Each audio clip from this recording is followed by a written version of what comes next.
Oi, gente, eu sou a Aline Melo Brentegani, sou a criadora do canal Vida Sistêmica lá no Instagram e aqui também no YouTube Vida Sistêmica.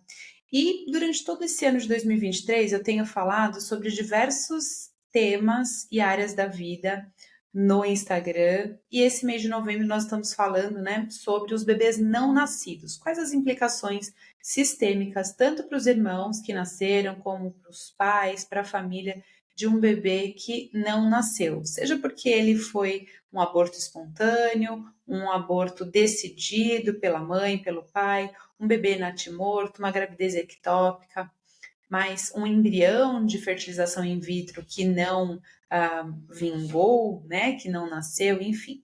E eu tenho falado também bastante sobre a inclusão e as implicações deste bebê que não nasceu na vida das mulheres, da mãe. A gente falou e consegue entender, é fácil entender como as implicações, a dor, o não merecimento, a culpa, afeta muito mais a mulher, porque efetivamente esse bebê, quando ele se vai, ele leva um pedaço desta mulher, do seu corpo, de tudo que serviu para alimentar essa vida. Ah, isso simbolicamente falando, mas também biologicamente falando. É a mulher que gestou, independente pelo tempo de duração dessa gravidez, é a mulher que pariu, independente de que maneira esse bebê saiu, seja um aborto espontâneo onde ele é muito pequeno, ou realmente num parto de bebês natimortos, e é a mulher que decidiu efetivamente pela interrupção ou não dessa vida. Então, obviamente, a culpa, todas as questões psicológicas, sistêmicas, são mais difíceis para a mulher, certo? Estamos nesse lugar, todo mundo? Mas isso não quer dizer que não existam implicações sistêmicas deste bebê na vida do pai. E quais são? Bom, primeiro que se a gente fala sobre os relacionamentos, e eu quero fazer essa volta atrás, porque é muito importante. Lá no mês de relacionamento, em junho, quando a gente falou sobre os casais, eu trouxe para vocês a dinâmica química sistêmica de um casal que se encontra. É só a gente pensar, e eu vou retomar rapidamente, é só a gente pensar no número de pessoas que existem no planeta Terra e quantas delas nos atraem, quantas delas a gente se relaciona. E efetivamente, com poucas delas, a gente tem filhos com. Um casal se junta por uma questão química, biológica, de atração, mas principalmente sobre uma questão sistêmica. O homem encontra nessa mulher o que ele precisa para evoluir e aprender do seu próprio sistema, e a mulher encontra nesse homem o que ela precisa aprender, enxergar e evoluir do seu próprio sistema. Então, não é que eles precisam se completar, eles precisam através das dinâmicas de casal, mostrar o que eles precisam curar no seu próprio sistema. Não é um no do outro, não é o homem que vai curar o da mulher e a mulher que vai curar o sistema. Não, é ele mesmo, mas essa visão, esse entendimento vem através da relação dessas duas pessoas. Vou dar um exemplo básico. Uma mulher casa com um homem que abusa do álcool, né, que tem um problema de alcoolismo. O que em relação a isso, o que fez ela se vincular a este homem com este problema? O que que ela precisa ver aqui do sistema dela? Será que o pai dela também abusava de alguma substância? Será que a mãe dela normatizou através do feminino e das gerações de mulheres casamentos com homens que tinham alguma dificuldade, com abusos, com vícios? Enfim, eu podia ficar 24 horas aqui dando exemplos, isso é uma questão muito particular, onde a gente vê através do acompanhamento sistêmico, da terapia que eu realizo aprofundadamente, né, com cada paciente, cada cliente meu. Mas, se a gente olhar por essa perspectiva, a gente pode pensar, por que então dois homens, né, um homem e uma mulher? E aí eu tô falando sempre um homem e uma mulher, porque nós estamos falando de uma questão fisiológica de gerar uma vida, né? Mas por que que esse homem e essa mulher às vezes se relacionam por anos e não engravidam, não têm filhos?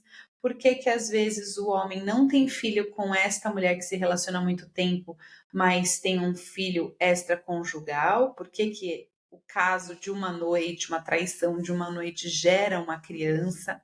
Por que que essa mulher não engravida durante tantos anos, se separa, muito frustrada, muitos abortos, e depois que ela adota uma criança, ela consegue engravidar naturalmente? Enfim, são muitos os exemplos, mas o que eu quero dizer para vocês é: as implicações sistêmicas de um bebê não nascido, elas são também de tão grande importância na vida do pai. Porque o bebê traz um ensinamento, uma completude na vida de ambos. Na vida de ambos. Esse homem não escolheu essa mulher para gerar esse bebê à toa. Esses gametas não se encontraram do nada, por acaso. Existe uma força superior que busca o equilíbrio entre os sistemas através da geração de novas vidas. Então, se esse homem, por um acaso, acha que um aborto feito pela mulher, ele tem menos responsabilidade, menos culpa, entre aspas, dessa decisão, ele está muito enganado. E isso vai aparecer, obviamente, como sintomas na vida deste homem. E também tem outra questão muito grave: mulheres que decidem pela interrupção da gravidez e não contam aos homens, não contam ao pai biológico da criança, também travam questões sistêmicas muito complexas em relação a esse parceiro, tanto na vida dela quanto na vida dele. Muitos homens eu já vi em constelação que desconheciam terem tido filhos anteriores, por exemplo, ao casamento que eles vivem, e isso gera nos filhos deste casamento muita desordem. Nós vamos voltar lá do podcast de 2 semanas atrás, onde eu falei da importância da ordem dos irmãos. Então imagina você, e eu tô falando para as mulheres, porque são a maioria das minhas clientes, das minhas seguidoras também lá no Instagram. Você decide por uma interrupção de uma gravidez, por N motivos, por qualquer motivo que seja, não conta ao genitor, não conta ao pai da criança, vocês se separam, ele casa com uma outra pessoa, tem filhos, e esses filhos têm um comportamento agressivo, na escola tem muitos problemas, são agressivos, ou são completamente tímidos, ou têm pensamentos de não se manterem na vida, enfim.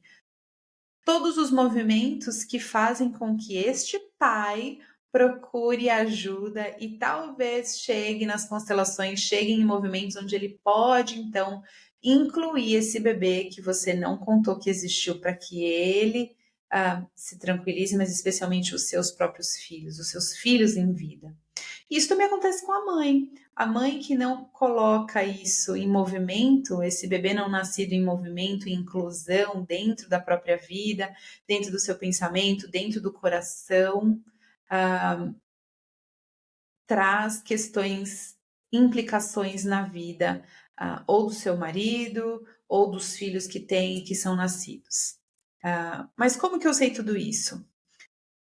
Primeiro, pelas evidências comportamentais e sintomáticas, e muitas vezes por questões de doença. A gente vê muito disso, dessas questões, desses segredos que se tornam os bebês não nascidos nas famílias, nas doenças. Aliás, eu tive uma moça que me mandou uma caixinha dizendo que ela provocou um aborto, se arrependeu, nunca conseguiu se retratar intimamente disso, e teve câncer de ovário. Será que é uma coincidência? Um câncer exatamente no lugar onde ela mais olha com remorso, com tristeza. O que ela pode fazer sobre isso? Talvez na geração dela mais nada, mas será que colocar isso na família dela abertamente vai haver uma cura? às vezes a gente não consegue trazer esses segredos à tona dentro da nossa família, mas a gente consegue sim incluir esses bebês na nossa vida, no nosso pensamento, no nosso coração. Nos poupando, cuidando também da nossa saúde mental em relação à nossa família, em relação ao julgamento dos outros, que, via de regra, os outros não vão ter o pensamento sistêmico que a gente gostaria que eles tivessem e vão, cair matando nas decisões, nas questões que aconteceram aí no sistema. Então, sejam para as mulheres, mas também para os homens, saber incluir esse bebê é extremamente, extremamente importante, certo? Se você vê que isso está acontecendo na sua vida, se você tem dúvida em relação a isso, você é homem que está me ouvindo, você esposa, a constelação é um meio muito eficiente da gente encontrar esse tipo de questão a ser resolvida. Pode me procurar lá no @vida sistêmica, lá tem meu WhatsApp, ou então deixar seu comentário aqui também no YouTube, no Spotify, que eu vejo tudinho, tá bom? Um beijo, até semana que vem.